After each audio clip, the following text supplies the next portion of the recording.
حدیث میں آتا ہے کہ ایک شخص جو کہ اپنے سفر پہ جا رہا تھا، اس کا کیمل تھا جس پہ اس کا سارا سامان لدا ہوا تھا.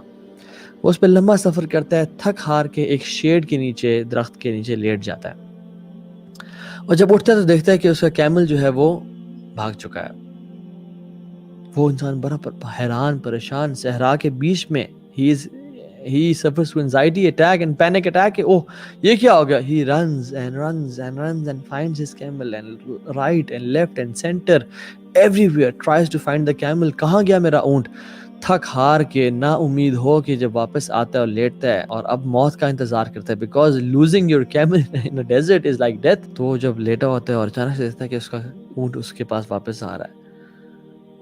You know that surprise. اور اس خوشی میں چیخ پڑتا ہے اور چلا اٹھتا ہے کہ یا اللہ میں تیرا رب ہوں اور تو میرا بندہ ہے. الٹا بول دیتا ہے. جتنی خوشی اس بندے کو ہوتی ہے اس کے کیمل کے ملنے پہ، اس سے زیادہ خوشی اللہ جل جلال الملک کو ہوتی ہے ایک اس کے بندے کے واپس آنے پہ، آپ کے اور میرے واپس آنے پہ. اللہ تعالیٰ تو خوش ہوتے ہیں، اللہ انتظار کر رہے ہیں.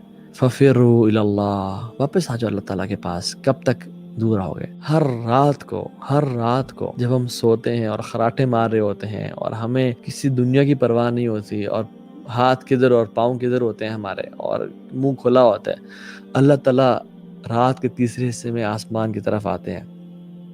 پہلے آسمان پہ آتے ہیں اور کہتے ہیں کہ ہے کوئی توبہ کرنے والا، میں اس کی توبہ قبول کروں. رمضان کی راتوں کی بات نہیں کر رہا، حج کے دن کی راتوں کی بات نہیں کر رہا، محرم کی راتوں کی بات نہیں کر رہا. ہر رات کو آ کے اللہ تعالیٰ اعلان کرتے ہیں کہ ہے کوئی توبہ کرنے والا، اس کی میں توبہ قبول کروں. ہے کوئی سوال کرنے والا؟ اور ہم میں سے کون ہے جو اٹھ کے اپنے سارے گناہوں کو بخشوا لے؟ فَفِرُّوا إِلَى اللَّهِ، پلٹو اللہ کی طرف، بھاگو. أَيْنَ تَذْهَبُونَ، کہاں جا رہے ہو میرے بندو؟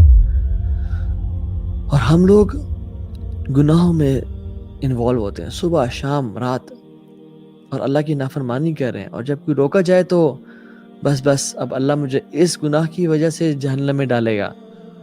یعنی تم نے اللہ تعالیٰ کی باتوں کی ویلیو ہی نہیں کی.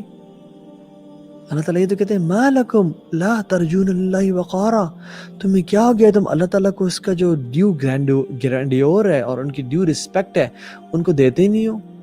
ان کی ڈگنیٹی، ان کو اللہ تعالیٰ کو وہ جو عزت اور وہ طلب کرتے تم سے، حالانکہ ہر مخلوق دیتی ہے لیکن تم دیتے نہیں ہو. کیا وجہ؟